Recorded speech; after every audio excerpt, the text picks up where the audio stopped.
Hello students, our next topic is aggregate supply. If you have not watched the previous video, then please first watch that video, then only you are going to understand this topic of aggregate supply. So in aggregate supply also students, we are going to first today see the definition, then we are going to see its components. After components we will see the schedule, and after schedule we will see the graph. So this much all we are going to see in today's video. So let's start with the definition of aggregate supply. It refers to money value of final goods and services that all the producers are willing to supply in an economy in a given period of time. It means what? It refers to money value of final goods and services. इसका मतलब ये है कि एक पूरे year के अंदर कितने प्राइस के गुड्स एंड सर्विसेज प्रोड्यूसर्स जो प्रोड्यूस करते हैं वो मार्केट में सप्लाई करने की सोच रहे हैं. Willing word is important over here because they are willing to produce. Willing मतलब वो सोच रहे हैं एक साल के अंदर हम कितने अमाउंट के, वैल्यू है ना, तो वैल्यू मीन्स अमाउंट के गुड्स और सर्विसेज हम अपनी इकोनॉमी में दे सकते हैं. Right, this is the meaning of the definition.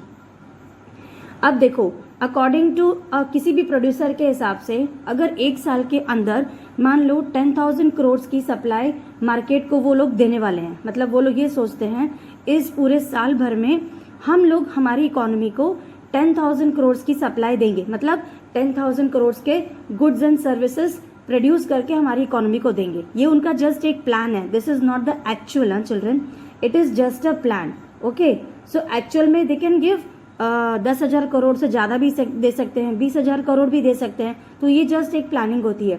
तो जितने भी प्रोड्यूसर्स हैं वो इतने अमाउंट की सप्लाई क्या करेंगे, इकोनॉमी को सप्लाई करेंगे, कि प्लान कर रहे हैं, इकोनॉमी को सप्लाई करने की प्लान कर रहे हैं. यहाँ पे ध्यान से वर्ड सुनो, विलिंग. विलिंग मतलब they are planning to supply to the economy to produce this much value. This much value मतलब इतने अमाउंट की गुड्स और सर्विसेज. ठीक है, एक इकोनॉमी में एक साल के अंदर in a given period of time. This is known as aggregate supply. I hope now the definition is clear to you. Aggregate supply. अब एक और इम्पॉर्टेंट चीज सुनो. देखो, एग्रीगेट सप्लाई तो समझ में आएगी आप लोगों को. अब एक बात बताओ, नेशनल इनकम क्या होती है? Means what is national income, कि एक साल के अंदर कितने अमाउंट का प्रोडक्शन हुआ. In a year how much amount of production हो गया है, मतलब एक साल के अंदर प्रोड्यूसर्स ने कितने अमाउंट का गुड्स एंड सर्विसेज देने की सोच रहे हैं. अब यहाँ पे आप लोगों को, you must be already knowing children, goods and services मतलब it refers to total output of goods and services in an economy.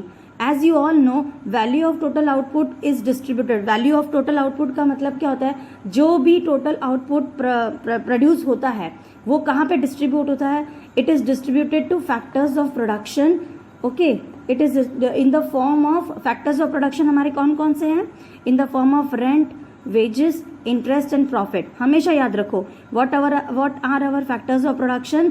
Rent, wages, interest and profit. So the sum total of all these factors of income, that is rent, wages, interest plus profit at domestic या फिर at national level अगर आप बोलते हो, is termed as national income. आगे समझ में national income क्या होता है. ठीक है, तो व्हाट इज नेशनल इनकम, एक बार फिर से बोल रही हूँ, ध्यान से सुनना, कि एक साल के अंदर कितने अमाउंट का प्रोडक्शन हो गया है. ठीक है, एक साल के अंदर हमारे जो प्रोड्यूसर्स हैं वो कितने अमाउंट का गुड्स और सर्विसेज देने की हमें सोच रहे हैं. They are just planning to think. Okay, so now just see, ये एग्रीगेट सप्लाई में हमने क्या देख लिया. Just now in the definition मैंने क्या बताया कि एक साल के अंदर कितने अमाउंट का वैल्यू ऑफ प्रोडक्शन या फिर value of goods and services producers are planning to give. Okay, तो जितने भी अमाउंट का गुड्स एंड सर्विसेज वो हमको सप्लाई करेंगे, that will be only our national income. मतलब जितनी अमाउंट का वो हमें गुड्स और सर्विसेज देने की सोच रहे हैं वो हमारी क्या होगी, नेशनल इनकम. इसका मतलब नेशनल इनकम क्या हो गई, एक साल के अंदर कितने अमाउंट का प्रोडक्शन हुआ है, एक साल के अंदर प्रोड्यूसर्स ने कितने वैल्यू का गुड्स एंड सर्विसेज देने की हमें सोच रहे हैं. So that is one and the same. So that is known as what? National income. I hope you have understood now this. What is national income, ये चीज समझना बहुत जरूरी है। आपको समझ में आ जाना चाहिए कि what is this national income, right. So अब क्या करना है हमें, ये नेशनल इनकम समझ में आ गया कि what is national income and what is the definition of aggregate supply. I hope यहाँ तक आपको समझ में आ गया। तो फाइनली एक बात बताओ, एग्रीगेट सप्लाई को हम डिनोट करते हैं कैपिटल ए और एस से। ए एस मतलब एग्रीगेट सप्लाई, और aggregate supply is equal to national income. जो मैंने अभी एक्सप्लेन किया वो आपको समझ में आ गया कि एग्रीगेट सप्लाई और नेशनल इनकम दोनों एक ही है। क्यों? एग्रीगेट सप्लाई मतलब पूरे साल भर में जो प्रोड्यूसर्स हैं वो हमें कितने अमाउंट की गुड्स और सर्विसेज प्लान करने की सोच रहे हैं, ठीक है। और नेशनल इनकम में क्या होगा, देखो व्हाट इज नेशनल इनकम मतलब एक साल में कितने अमाउंट का प्रोडक्शन हुआ, ठीक है। प्रोडक्शन कौन करता है? प्रोड्यूसर्स करते हैं। तो एक साल के अंदर प्रोड्यूसर्स ने कितने वैल्यू का गुड्स एंड सर्विसेज वो हमें देने की सोच रहे हैं, ठीक है। तो डेफिनेशन में आप लोगों को समझ में आ गया कि what is aggregate supply. So that is why we can say that national income is equal, aggregate supply is equal to national income. समझ में आया? अब नेशनल इनकम को हम डिनोट करते हैं कैपिटल लेटर वाई से, न कि आई से। अदरवाइज आप लोग बोलोगे कि मैम ये तो नेशनल इनकम है, आप इसको आई से डिनोट करिए। नो, क्यों? इन आई जो है ऑलरेडी इन्वेस्टमेंट के लिए रिजर्व्ड है। इन्वेस्टमेंट को किससे हम डिनोट करते हैं? आई से। और एग्रीगेट सप्लाई को भी denote by how? A S. और एग्रीगेट डिमांड आपको याद होगा in the previous video we denote by A D. तो ए डी, ए एस और वाई मतलब क्या? इनकम। यहाँ तक समझ में आ गया। और aggregate supply is equal to national income. This also you might have understood. Now students let us see the components of aggregate supply, okay. और what is this national income? components of aggregate supply बोलो और national income, अब तो दोनों एक ही हो गया। So the major portion of national income, जो हमारी नेशनल इनकम है या जो हमारी इनकम है, मान लो जो हमारे घर में इनकम आती है उसका हम क्या करते हैं, या तो हम उस इनकम को कंज्यूम करते हैं या फिर हम उस इनकम की क्या करते हैं, सेविंग कर देते हैं। इतना ही करोगे ना, इसके अलावा तो कुछ करोगे नहीं। वट एवर सैलरी हमारे घर में आती है या तो वी कंज्यूम इट, ठीक है, या तो हम उसको खर्च कर लेते हैं या फिर हम उसको सेविंग कर लेते हैं। इन दोनों के अलावा तो कुछ हो भी नहीं सकता है। So this is a very important concept children. ये हमारा कॉम्पोनेंट है एग्रीगेट सप्लाई का। So you can say that A S is equal to N I, that is national income. अब ए एस में क्या है मैंने बता दिया, जो इनकम है, सॉरी इनकम में क्या है, इनकम या तो कंज्यूम होगी या फिर इनकम हमारी क्या हो जाएगी, सेव हो जाएगी। अब ये देखो, जो भी इनकम हमारे पास आई या तो हमने कंज्यूम कर ली in the way of salary we are getting और we are saving it. So we do only two things, either we consume और we save. So here you can say that, यहाँ पे आप लोग ध्यान से देखो, aggregate supply is equal to income. ये तो अभी अभी मैंने निकाला था ना, aggregate supply is equal to national income. Do you agree with this? इसका मतलब मैं यहाँ लिख सकती हूँ A S is equal to Y, Y मतलब इनकम होता है, इज इक्वल टू, अब income is equal to C plus S, मतलब इनकम जो आती है हमारे पास या तो हम उसको कंज्यूम करते हैं या फिर हम सेव करते हैं। So in short you can say that A S is equal to Y is equal to C plus S. बोलो, do you agree with this me? इस इक्वेशन को नहीं समझने में कोई प्रॉब्लम है क्या? नो। क्यों? National aggregate supply is equal to national income, ठीक है। अब income is equal to C plus S, या तो इनकम हम कंज्यूम करते हैं या सेव करते हैं, तो income is equal to C plus S, income यानी कि क्या, वाई, ठीक है।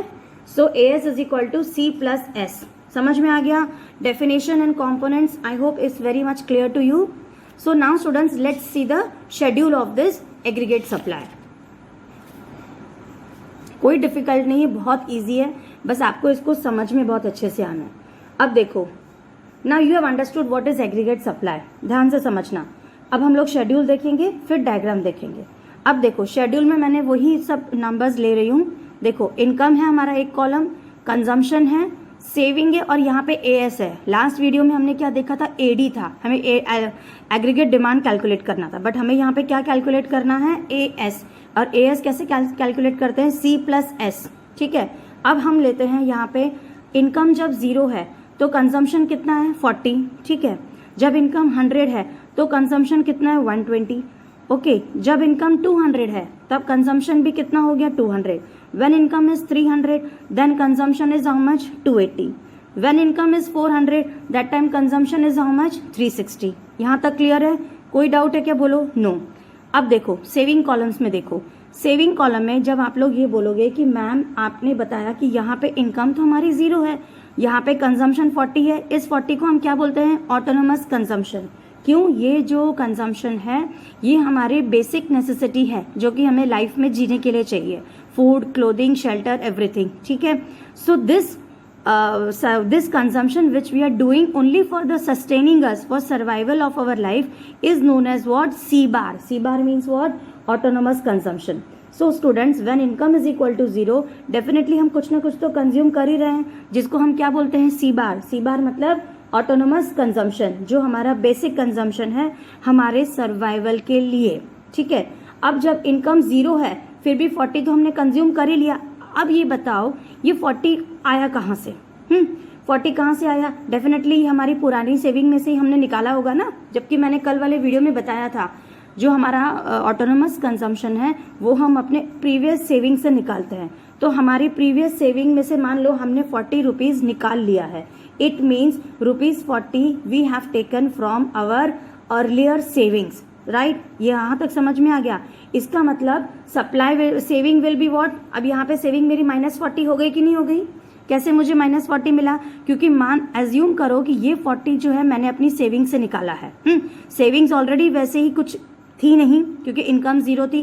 मान लो सेविंग हमारी सिर्फ कितनी थी? 40 थी। तो हमारा कंजम्पशन भी 40 हो गया, तो हमारा सेविंग माइनस में चला गया कि नहीं? क्योंकि हमारा सेविंग अब क्या आ गया है?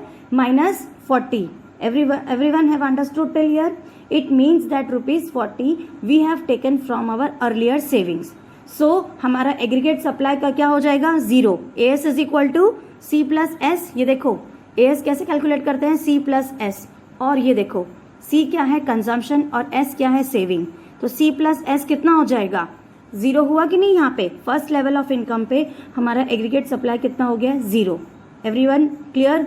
आई hope no doubt is there. अब देखो नेक्स्ट लेवल पे इनकम जब हमारी 0 से 100 हो गई है, ठीक है, तो हमने कितना कंज्यूम किया? 120, right, no doubt over here, ठीक है। वो 20 रुपीज हमारे पास कहाँ से आए? अब ये हमारे पास 20 रुपीज हमने कंजम्पशन ज्यादा कहाँ से कर लिया?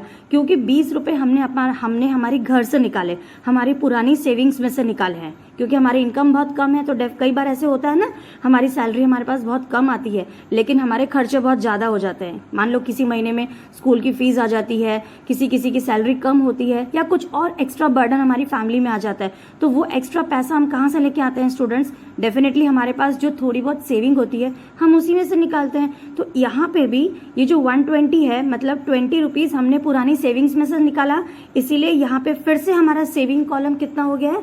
-20, राइट चिल्ड्रन? यहाँ पे समझ में आ गया सबको? -20 मुझे कैसे मिला? क्योंकि मैंने अपनी पुरानी सेविंग में से निकाला है 20 रुपीज और मेरा कंजम्पशन 120 शो कर रहा है, that's why my saving is becoming how much? -20। अब यहाँ पे एग्रीगेट सप्लाई कितना आ जाएगा? 100। क्यों आ गया 100? C प्लस S, ठीक है। 120 -20 कर लोगे तो कितना आ जाएगा? अब प्लस इंटू माइनस माइनस हो गया ना, तो 120 - 20 विल बिकम हाउ मच? 100।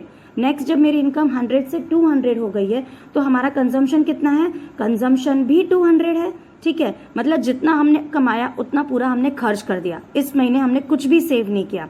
तो जब हम कुछ भी सेव नहीं कर रहे हैं तो we can write over your saving equals to 0, ठीक है। अब एग्रीगेट सप्लाई हमारा कितना हो जाएगा? 200, क्योंकि यहाँ पे ये 0 है। 200 plus 0 will be how much? 200। Next जब हमारी इनकम 200 से 300 हो रही है, ठीक है, तो हमने कितना कंज्यूम कर लिया? 280। यहाँ पे हमने थोड़ा कंजम्पशन पे रोक लगाई, मतलब कुछ part, very little part we are able to save. 300 - 280 करोगे तो हमारी सेविंग यहाँ पे कितनी हो गई है? 20 की हमने सेविंग कर ली, तो हमारा एग्रीगेट सप्लाई कितना हो गया? 280 plus 20 how much? 300, right students. अब जब इनकम हमारी 400 हो गई है तो हमारा कंजम्पशन कितना है? 360। तो हमने कितनी सेविंग कर ली? थोड़ी ज्यादा सेविंग कर ली, ठीक है, क्योंकि इनकम थोड़ी बढ़ जाती है और कंजम्पशन भी हमने किया है बट उतना नहीं किया जितना हमारी इनकम थी। कुछ पार्ट हमने हमारी इनकम से सेव कर लिया है। तो कितना पार्ट सेव किया है? हमारी इनकम अब कितनी हो गई है? 40। So our supply, aggregate supply will be how much? 400। अब इंपॉर्टेंट पॉइंट ध्यान से सुनना, इस शेड्यूल को ध्यान से देखो। What conclusion you can come at this? देखो, एज एग्रीगेट सप्लाई हमेशा क्या होती है? इक्वल होती है इनकम के। ये क्या है? हमारी एग्रीगेट सप्लाई। और ये हमारा कॉलम है इनकम। अब आप लोग इस शेड्यूल को अगर ध्यान से देखोगे students, so you will find that AS is always equal to income. How? देखो यहाँ पे 0 है, यहाँ पे भी 0, यहाँ पे 100, यहाँ पे भी 100, यहाँ पे 200, here also 200, here 300, here also 300, here 400 finally and here also 400. Everybody understood? तो ये वाला जो पार्ट है समझ में आ गया सबको, क्यों हमारा इन एग्रीगेट सप्लाई हमेशा इनकम के लेवल में होता है। आई hope you have understood this schedule. ठीक है, ओके। ये देखो ये वाला जो पार्ट है, we are not saving but we are removing our old saving. जो मैंने ये बताया आपको -40, स्टार्टिंग में मैंने बोला ना कि हम यहाँ पे कुछ सेव नहीं कर रहे हैं, बट हम क्या कर रहे हैं, इसको -40 हमारे पास कहाँ से आया, क्योंकि ये जो 40 है हम अपने पुरानी सेविंग्स में से ला रहे हैं। So this 40 which we are bringing from our old saving, इसको कुछ कहते हैं इकोनॉमिक्स में। मैं यहाँ पे लिख देती हूँ, this is known as what, see students you have to remember this terms. This is known as dissaving. what this is known as dis saving. Dis saving मतलब whatever part we are not saving but we are removing from our old saving, this is known as dis saving. Right students? Now you might have understood over here कि what are dis savings. यहाँ पे -40 and -20 हमारे क्या हो गए हैं, they are our dis savings. Now students let us see the diagram. Diagram को ध्यान से देखो, स्टेप बाय स्टेप मैं पूरा डायग्राम आपको एक्सप्लेन कर दे रही हूँ। देखो क्या है इस डायग्राम में, first we will make a aggregate supply schedule. ये देखो ये जो डायग्राम है, सबसे पहले मैंने यहाँ पे एक स्ट्रेट लाइन बना दी जिसको हम बोलते हैं एग्रीगेट सप्लाई। अब आप लोग बोलोगे कि मैम आपने ये स्ट्रेट लाइन यहाँ पे क्यों बनाई है। ऑलवेज रिमेंबर कि एग्रीगेट सप्लाई जो है हमेशा 45 डिग्री ऑफ एंगल पे बनती है। अब ये 45 डिग्री ऑफ एंगल पे क्यों बनती है ये भी ध्यान से सुनो, क्योंकि हमने यहाँ पे प्रूव कर दिया इनकम, ठीक है, ये क्या है हमारा इनकम, और इनकम और सप्लाई जो है एग्रीगेट सप्लाई हमारा सेम है। तो यहाँ पे जितना इनकम हम ले रहे हैं उतना ही हम सप्लाई भी ले रहे हैं, तो इन दोनों के बीच में क्या आ गया, 45 डिग्री पे हमारा एग्रीगेट सप्लाई आ गया। ठीक है, तो ऑलवेज एग्रीगेट सप्लाई कितना है, 45 डिग्री, बिकॉज यहाँ पे एक्स एक्सिस पे क्या है हमारी इनकम और यहाँ पे वाई एक्सिस पे क्या है हमारी सप्लाई, और इनकम और सप्लाई दोनों सेम है, हमेशा ध्यान रखना। अब क्या देखना है हमें, हमारा कंजम्पशन देखना है। देखो ये एएस की लाइन हो गई जो मैंने स्ट्रेट खींच दी। अब हम लोग हमारे कंजम्पशन की लाइन देखेंगे। जब इनकम हमारी 0 थी तो हम कुछ पार्ट कंज्यूम तो कर रहे थे, 40 रुपीज हमने कंज्यूम किया था ना, तो जो कुछ पार्ट हम कंज्यूम कर रहे हैं तो हम यहाँ से कंजम्पशन की लाइन ड्रॉ करना स्टार्ट करते हैं। ठीक है, अब देखो स्टार्टिंग के 2 पॉइंट पे कंजम्पशन बहुत क्या था, कम ही था, बहुत ज्यादा नहीं था। ठीक है, तो स्टार्टिंग के 2 पॉइंट पे consumption is more than income.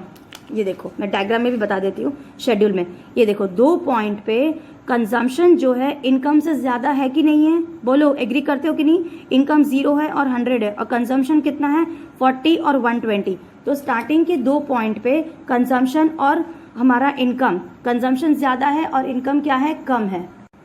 Yes, फिर से बता दे रही हूँ, स्टार्टिंग के 2 पॉइंट पे हमारा कंजम्पशन क्या है, इनकम से थोड़ा सा ज्यादा है, राइट।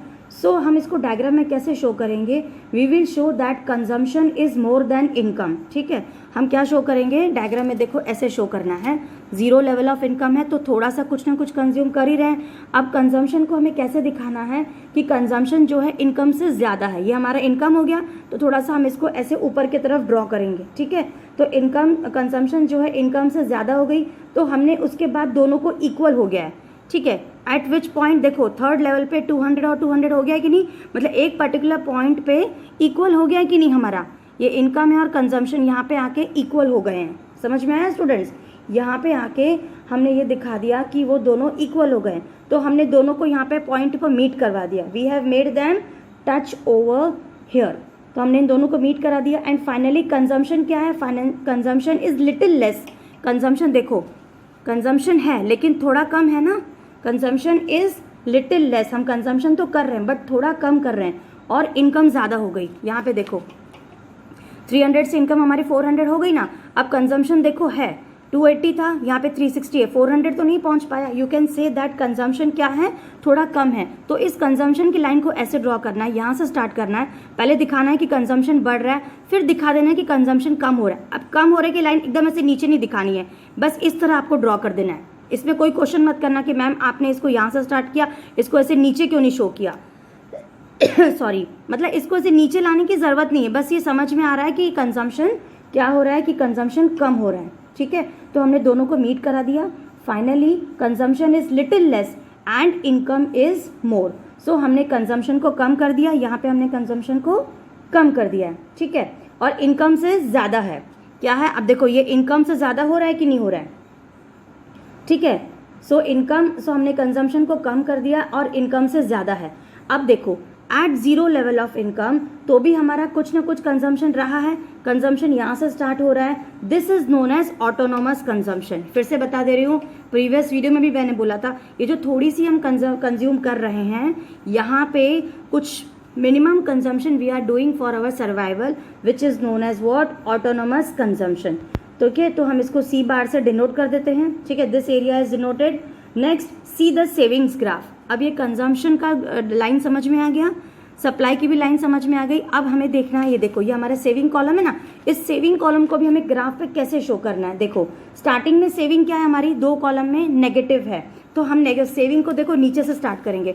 सबको पता है एक्स एक्सिस के नीचे नेगेटिव होता है, तो हमने सेविंग को यहाँ से स्टार्ट कर दी। क्यों, क्योंकि हमारी स्टार्टिंग में सेविंग क्या थी, नेगेटिव थी। तो स्टार्टिंग में सेविंग अगर नेगेटिव है, so we have showed that from here, मतलब नीचे से जैसे ही हम लोग ने इसको नेगेटिव शो कर दिया, और जैसे ही इनकम और कंजम्पशन इक्वल हो गए हैं, कहाँ पे इक्वल हो गए हैं, ये देखो इस पॉइंट पे इनकम और कंजम्पशन क्या हो गया है, इक्वल हो गया। देखो यहाँ पे इक्वल हुआ है कि नहीं, 200।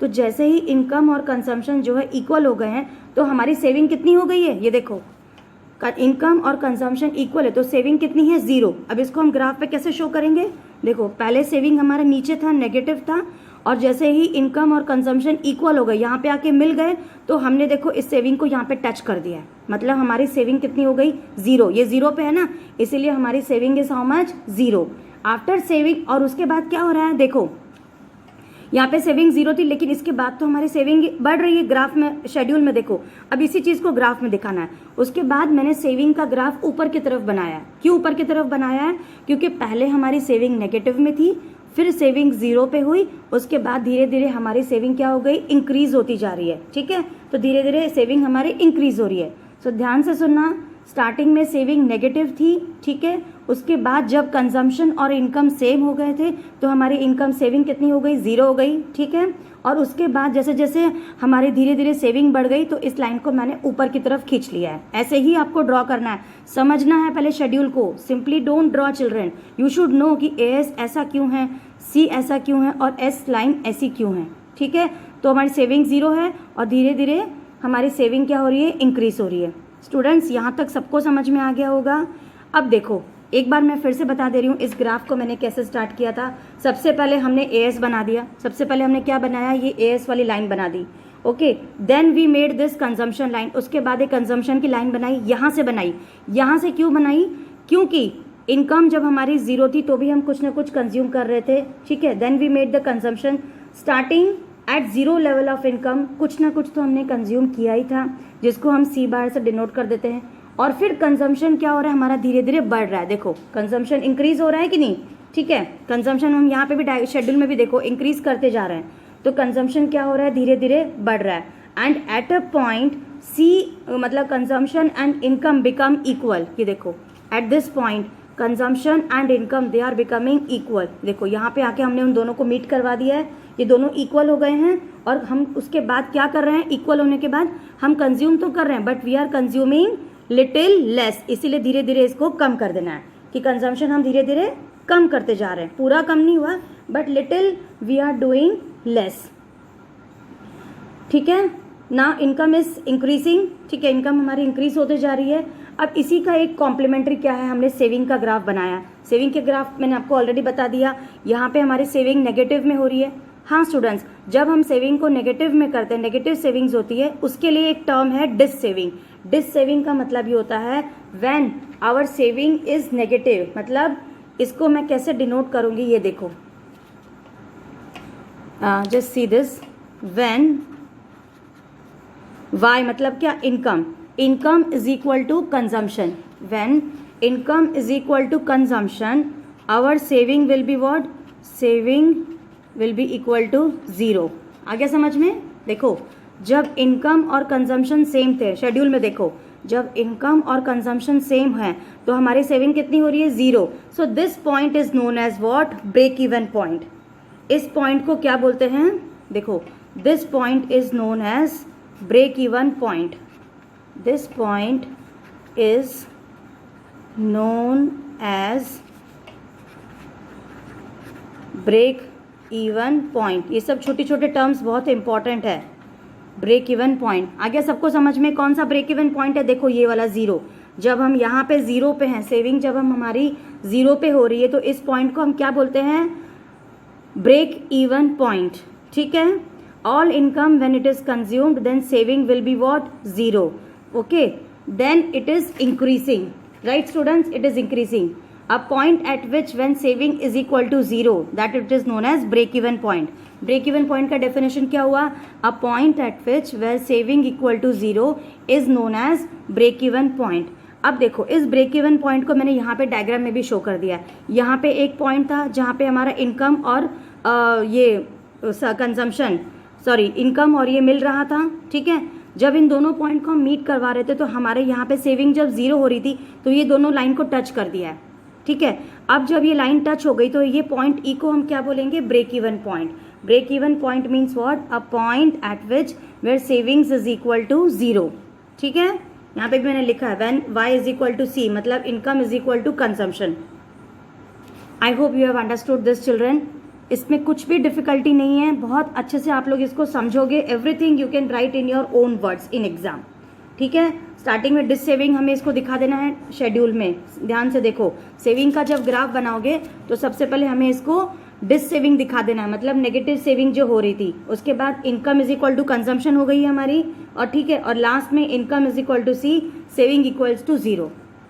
आई hope you have understood today's video. अब हमने आज के वीडियो में क्या क्या देखा है? See, we have studied the definition of aggregate supply, then we have come to the conclusion that aggregate supply को ही नेशनल इनकम बोलते हैं, और जो नेशनल इनकम यानी हमारी इनकम होती है वो या तो कंज्यूम होती है या सेव होती है। ये हमारा क्या हो गया?